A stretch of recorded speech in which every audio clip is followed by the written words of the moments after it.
Hello friends, આજે આપણે બનાવીએ મેથીના મુઠિયા જે આપણે ઊંધિયામાં વાપરીએ. મેં તમને કીધેલું કે હું મેથીના મુઠિયાની રેસીપી શેર કરીશ મારી ચેનલ પર.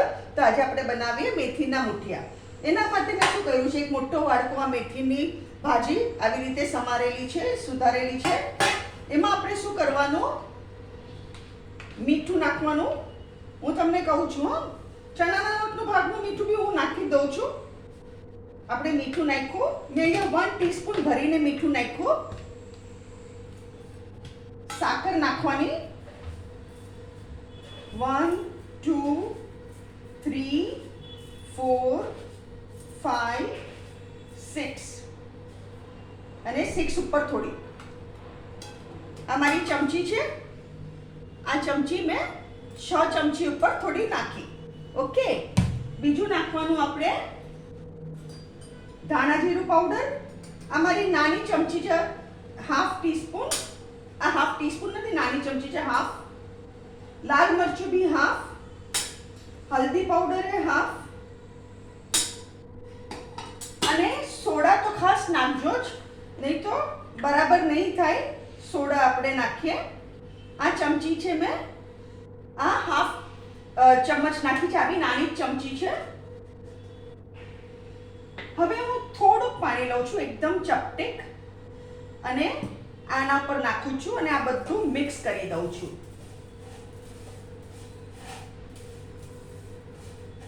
આ બહુ સરસ લાગે. તમે નાસ્તામાં એમને ચા સાથે બી ખાઈ શકો, અને શાકમાં, કોબીના શાકમાં, તુરિયાના શાકમાં, ઊંધિયામાં, બધામાં તમે આ વાપરી શકો. મુઠિયા તમે ડબ્બો ભર્યો હોય તો બહુ સરસ લાગે. 10 દિવસ સુધી તો આને કાંઈ જ પ્રોબ્લેમ ન આવે.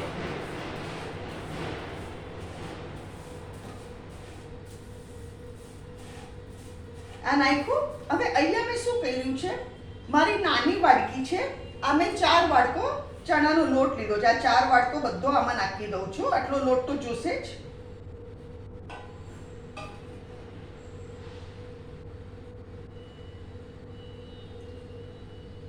અને બીજી એક વસ્તુ, આપણે તેલ નાખીએ. અહીંયા મેં તેલ મૂક્યું છે ગરમ. આપણે આમાં તેલ નાખીએ. મેં 2 ટેબલસ્પૂન જેટલું ઓઇલ લીધેલું છે, 2 ટેબલસ્પૂન જેટલું ઓઇલ. હવે આને આપણે લોટ બાંધીએ.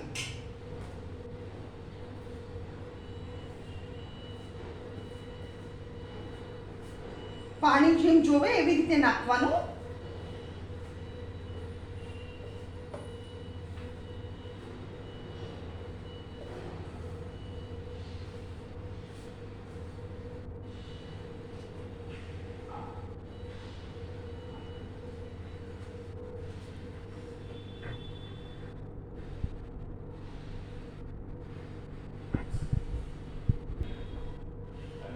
લોટ બંધાઈ ગયો. આવો આપણે લોટ કરવાનો. હવે શું કરવાનું, આ આપણો લોટ છે. હવે નાના નાના આપણે લોવા લેવાના, અને આવી રીતે એને રાઉન્ડ, તમે લંબો બી કરી શકો અને આવી રીતે રાઉન્ડ એ કરી શકો. અમે રાઉન્ડ કરીએ છીએ. આવી રીતે નાના નાના આપણે બોલ્સ કરવાના, અને નાના જ કરજો, કારણ કે આમાં સોડા નાખ્યા છે ને, એટલે આ ફૂલશે. એટલે આવી રીતે નાના કરી કાઢવાના. આપણા બધા થઈ જાય ને પછી આપણે ડીપ ફ્રાય કરી કાઢશું ને. અહીંયા ઓલરેડી મેં તેલ તો ધીમા તાપે જ મૂક્યું છે, એટલે કંઈ બહુ પ્રોબ્લેમ નથી.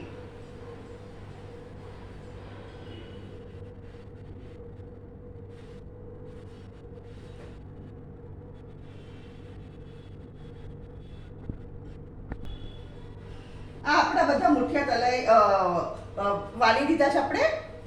અહીંયા તેલ તો ઓલરેડી મેં ગરમ મૂક્યું જ છે. હવે શું કરવાનું, આપણે ફ્રાય કરવાના આને. આને છે ને ધીમા તાપે જ ફ્રાય કરજો, ફાસ્ટ ગેસે ફ્રાય નહીં કરતા.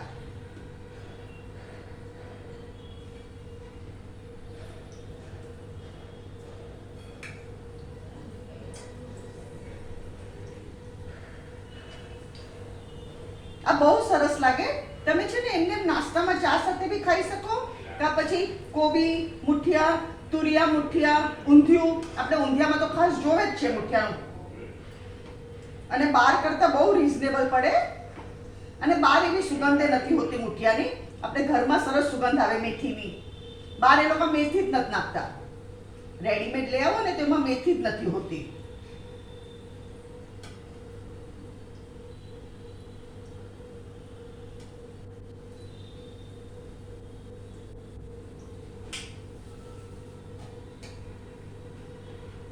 આપણે આને આવી રીતે ફેરવવાના, બધી બાજુથી બરાબર થવા જોઈએ.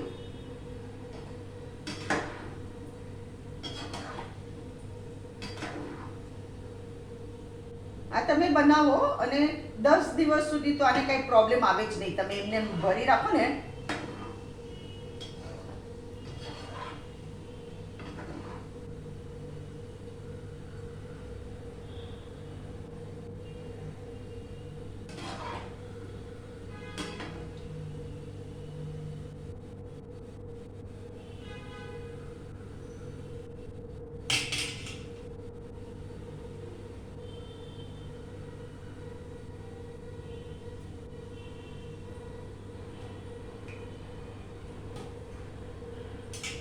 આ જો ફૂલીને કેટલા મોટા થઈ ગયા.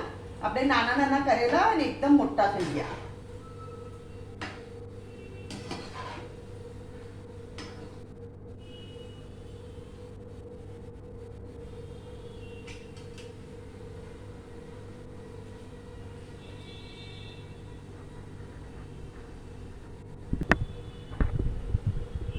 આ આપણો એક બેચ થઈ ગયો.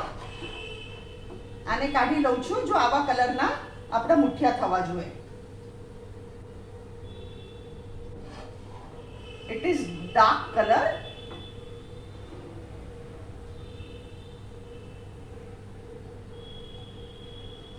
હવે આપણે બીજો બેચ નાખીએ અંદર.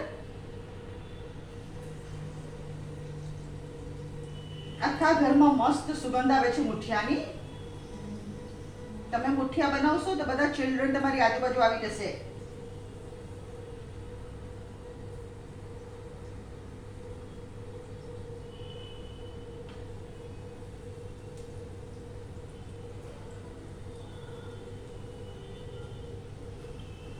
આને છે ને કન્ટિન્યુઅસ તમારે સ્ટર કર્યા કરવાનું, એટલે બધી બાજુથી એક સરખો કલર આવે. બધી બાજુથી એક સરખો કલર આવવો જોઈએ.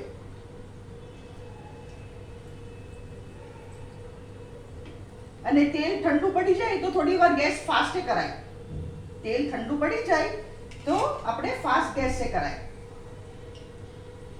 ફ્રેન્ડ્સ, આ છે જો આ એક બેચ આપણો થઈ ગયો. એવી રીતે આપણે બધા જ ફ્રાય કરી કાઢીએ. આપણા બધા ફ્રાય થઈ જશે.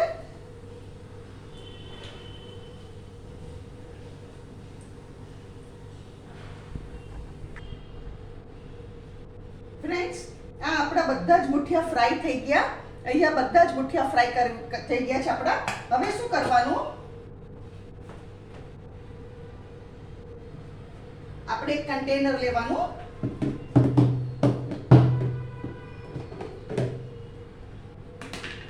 અને આમાં છે ને આપણે એને ભરી દેવાના. આ તમે ગમે ત્યારે ખાઈ શકો, નાસ્તામાં ખાઈ શકો, શાકમાં વાપરી શકો. Nobody can eat just one. એકવાર તમે આ ખાશો ને, એક ખાશો તો તમે ખાધા જ કરશો. એટલા ટેસ્ટી બને છે આ મુઠિયા.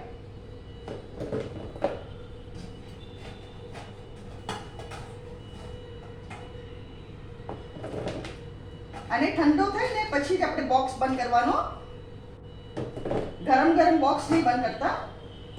આપણું કન્ટેનર